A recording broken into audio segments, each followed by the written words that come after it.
Olá, pessoal, aos cursistas aqui presentes, meu muito obrigada. Nessa segunda parte da aula de hoje, nós vamos falar um pouquinho da unidade 4 do nosso guia, que é referente aos tipos de análise de métodos de flauta doce. Alguns que nós vamos mencionar aqui, eles já foram colocados no guia de estudos de vocês, e outros não, tá? Eu vou citar aqui, por questão de direitos autorais, né? Às vezes a gente não pode colocar a foto da capa, mostrar para vocês, mas aqui na aula eu consigo. No guia é mais complicado, né? Mas aqui a gente vai conseguir. Nessa unidade, a gente falou que tem dois tipos de repertório, né? Na verdade, tem mais tipos, mas a gente classificou em dois. Um seria aquele que de uma voz que sugere desde as primeiras lições uma outra voz realizada pelo professor ou por um aluno mais adiantado, que é o mais comum em todos os livros, e um outro, ele fala sobre a análise de repertório de acordo com o nível de dificuldade, ou seja, você vai aumentando as notas e vai aumentando o repertório, que é mais ou menos o estilo que eu escolhi aí para o nosso guia de estudos, tá? Então, nesse que a gente tem desde as primeiras lições, né, algumas vozes ou situações, pode ser uma execução num piano, pode ser um acompanhamento da percussão, eles são colocados desde as primeiras notinhas. A gente tem o Tirler, a gente tem Elisabeth Procer, que é um método mais novo, não é dos mais antigos, a gente tem o Mário Videla, a gente tem a Judite e muitos outros aí que nós vamos falando com relação aí no passar do PowerPoint. Esse aqui é da Rosa Lúcia Mares Guia. Eu vou começar pelos pré-leitura. O que quer dizer pré-leitura? Você tem um projeto de flauta com crianças de 5 anos e você quer iniciar a flauta doce. Então, você não vai trabalhar especificamente com partitura no primeiro momento. Então, a gente chama esses métodos de pré-leitura, tá? Para quem tiver algum tipo de projeto nesse sentido, ou quiser, né, fazer um tipo de projeto desse, eu aconselho a ter a flauta Suzuki Pré, que é uma flauta que tem um pequeno alto relevo, ela não é tão lisinha como a Yamaha, então os dedinhos das crianças não escorregam tanto. Para essa faixa etária de 5 anos, é a flauta mais ideal. Esse método da Rosa Lúcia, ele trabalha muito com gráficos, são tracinhos, né, de acordo com som longo, som curto, é bem tranquilo, é uma pré-leitura, né, é um tipo de livro que você não vai ficar muito tempo, você vai iniciar ele até você passar para a leitura tradicional, tá, gente? Por isso que eu falei pré-leitura. O Cada Dedo, Cada Som, eu citei esse no guia de estudos, né, é um trabalho que eu gosto muito de gráficos, né, que foi elaborado pela Teresa Castro. A Teresa, ela trabalha em Belo Horizonte. Esse livro dela, ele vem com um CD junto, mais uns toquinhos com as cores que vocês estão vendo aí. Tá? Então, o toquinho não quer dizer que é aquela nota específica, mas ele está relacionado mais à questão de valores dos tempos, né? Então, a nota de um tempo, o dobro do toquinho, do quadrinho, seria a nota de 2 tempos, e assim sucessivamente. Então, aqui, por exemplo, a gente tem a música 2 por 10. 2 por 10, 2 por 10. Biscoitinhos bem quentinhos, 2 por 10. Então, aqui a gente já trabalha com essa referência, né? Digamos, aqui seriam as colcheias, aqui seriam as semínimas, que é o dobro, e o dobro dessa, que seriam as mínimas, tá? Então, ela trabalha bastante com essa questão dos gráficos. Algumas músicas são conhecidas e outras são de autoria da própria Teresa. Agora eu vou colocar um áudio só para a gente tocar um pedacinho desse 2 por 10. Esse áudio não é da Teresa Castro, tá? Mas é só para a gente ter uma referência de quanta coisa pode ser trabalhado com uma simples música de 3 notas, tá? Então vocês vão preparar a nota Si para mim e vai seguir o gráfico de cima para baixo. 1, 2, 3, 4.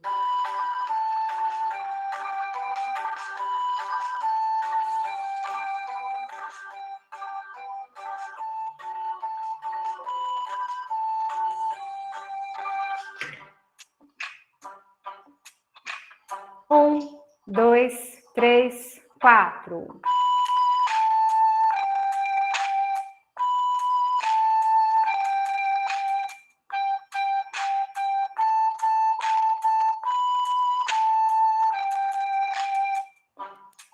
Bom, esse vocês vão encontrar essa música, gente, em vários livros, de diversas formas de acompanhamento, que é uma das músicas folclóricas mais conhecidas, tá?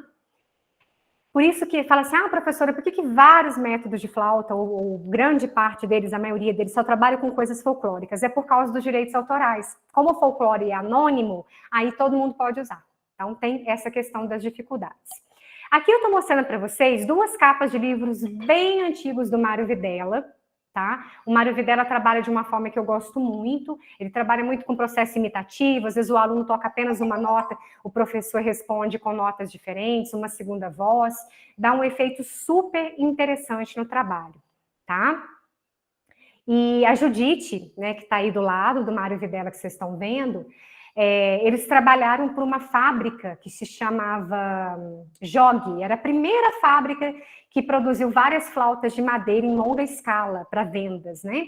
Então foi aquela febre, tinha que vender muitas flautas, projeto em escola. Então a Judite e o Mário decidiram fazer juntos, né, esses métodos, pensando no ensino de flauta doce justamente no sentido de educação musical.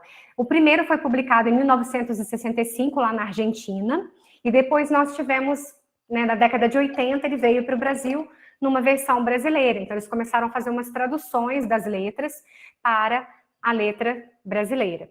Tá? Aqui tem um pequeno exemplo, vocês podem ver que tem uma parte aí percussiva, a parte de baixo do maestro, que seria o professor,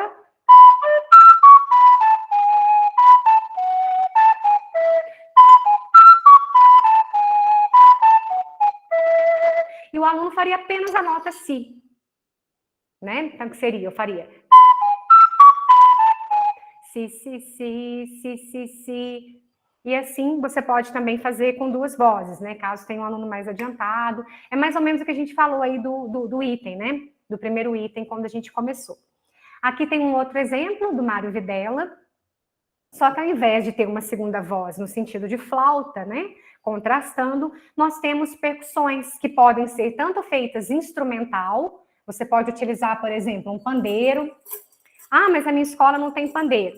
Substitui, pega um pote de sorvete, faz de tambor, né? Ou então você pega 2 copos, ao invés de ter o coquinho tradicional, você utiliza 2 copos de plástico, bate, fica no lugar do coquinho. Da então, palma, né, professor? Palmas, percussão corporal, pode ser pé embaixo, né? No meio pode ser palma, vamos supor que tivesse um terceiro item em cima, poderia ser estalo, né? A gente pode adaptar. Então, aqui, por exemplo, tem apenas uma simples percussão, pode até ser uma batida na carteira com lápis, né? Dá para fazer muita coisa. E a linha de cima é a flauta.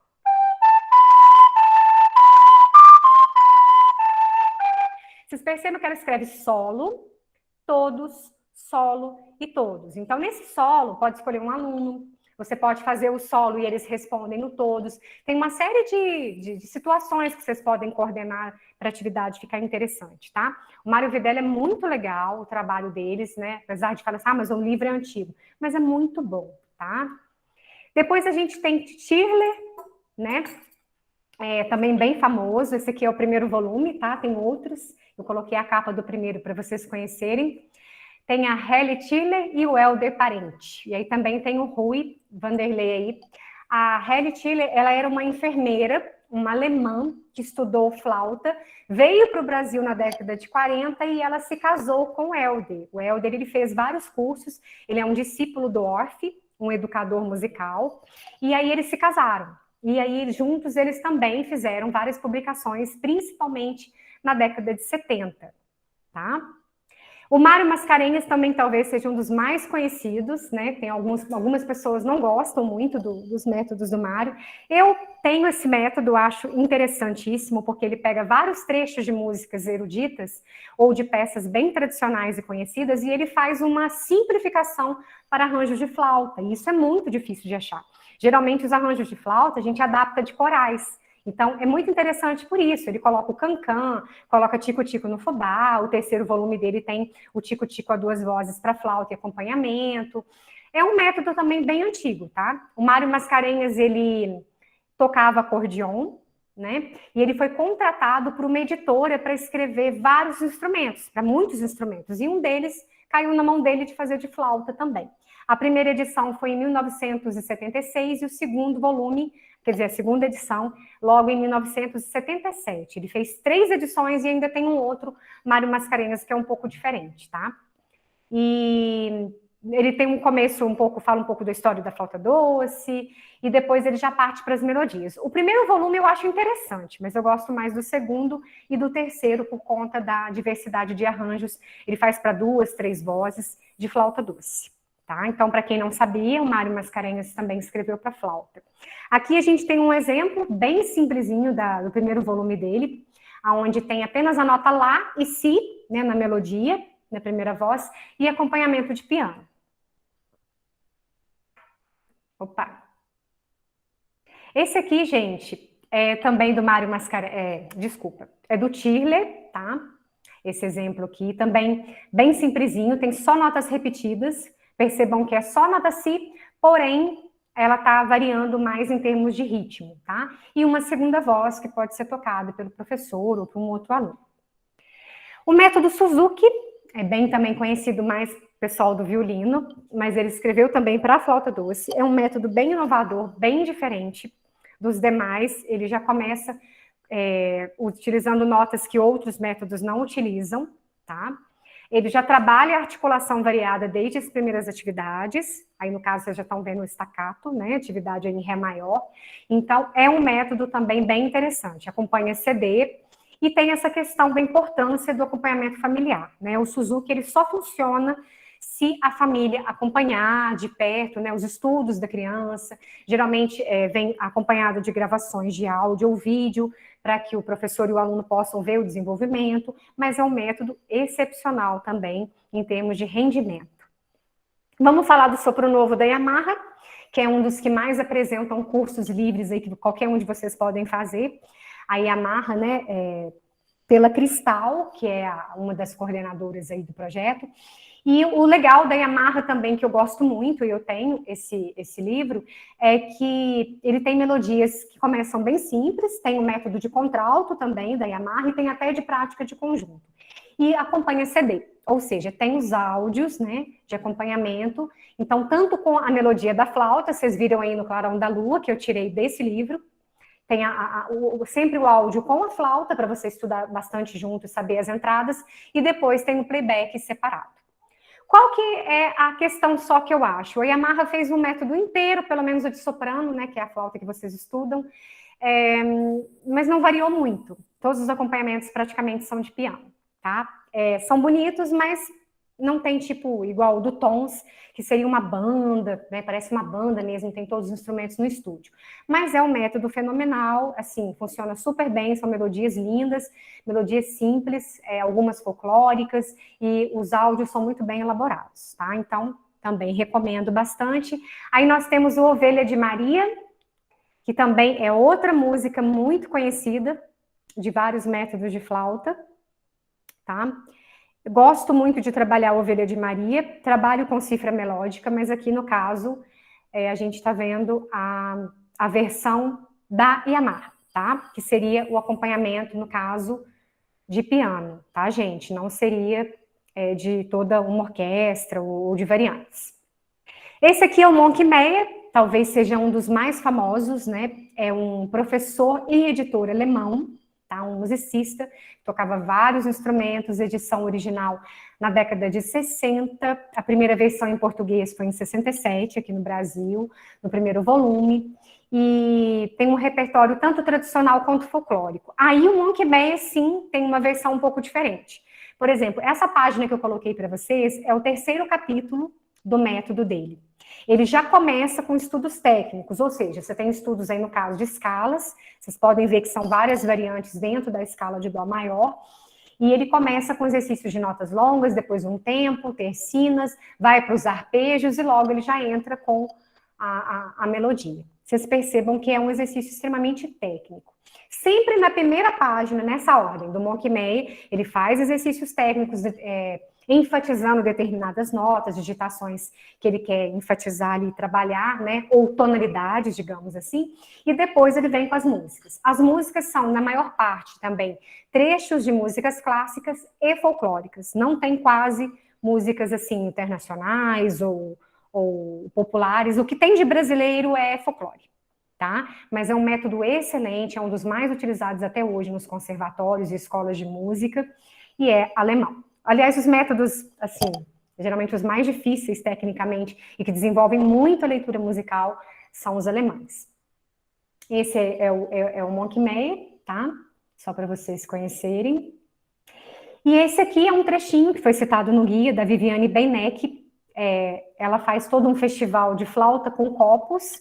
Ela trabalha muito com copos, né, na parte rítmica, não só copos, como algumas percussões que são específicas com legenda, tá? Acompanha CD e VCD. Então tem um VCD de jogos, também bem interessante. E muita música folclórica, tá? Tem algumas coisas que são da própria autora. A Viviane Beinecke, ela é uma referência para a flauta doce, tá? É lá do Rio Grande do Sul, e ela faz, ministra, né, cursos e tem teses, assim, maravilhosas, é uma das melhores referências da atualidade para artigos referentes à prática da flauta doce, tá? Ela pratica, né, vocês vão ver no YouTube, se vocês colocarem Lenga La Lenga, vocês vão ver vários vídeos já disponíveis aí, né? Eu tenho o original, e vale a pena para quem trabalha principalmente com projetos ou educação musical, né? Que a flauta não foi uma coisa para tocar bem, mas no sentido didático, nas escolas também funciona legal. A única questão, assim, não é crítica, porque eu sou apaixonada no método dela, é só a questão de que só tem músicas folclóricas, ela não trabalha outros estilos no livro. Eu acredito, como eu disse para vocês, mais por questão de direitos autorais também, tá? E esse que eu sou mega fã, a gente já usou o playback aqui na aula, que é o método Iniciação Musical para jovens e crianças, porque dá para trabalhar até com adulto, que é da Maria Lúcia Cruz, Suzy Gann e Fernando Mota, que eu chamo de tons. Esse é o que eu tenho utilizado nas aulas, às vezes um ou outro áudio, tá? Eu sou apaixonada porque são melodias muito de notas básicas, mas com playback extremamente de qualidade e muito bem feito. Então, vale a pena, tá? Se alguém, né, tiver oportunidade, tem volume 1 e volume 2, né? Só relembrando, esse aqui é um que eu chamo de, às vezes eu chamo de sambinha, né? Chama Si Sol Lá. A gente já usou ele aqui, já tocou, vou colocar só um pedacinho de novo para vocês lembrarem. Nós tocamos ele aqui no primeiro dia, tá? Aí aqui já é a partitura mesmo, tá? Tradicional. 3, 4. 3 não, 2, né? Desculpa. Nós já tocamos ele aqui uma vez.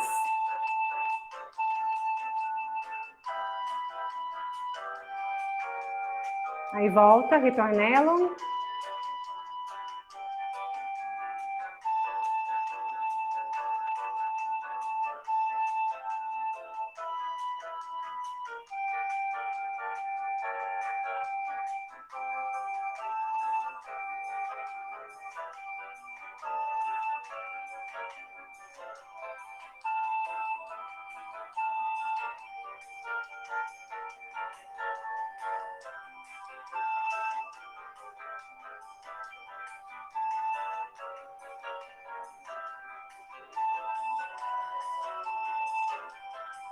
Bom, só um pedacinho, pessoal, para vocês verem, né? A gente já tinha feito ele uma vez aqui na nossa aula, tá?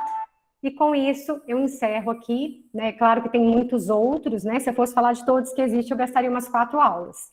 Mas a gente falou de alguns só para que vocês tenham uma noção, ok? Vou pausar a gravação. E obrigada mais uma vez pela presença.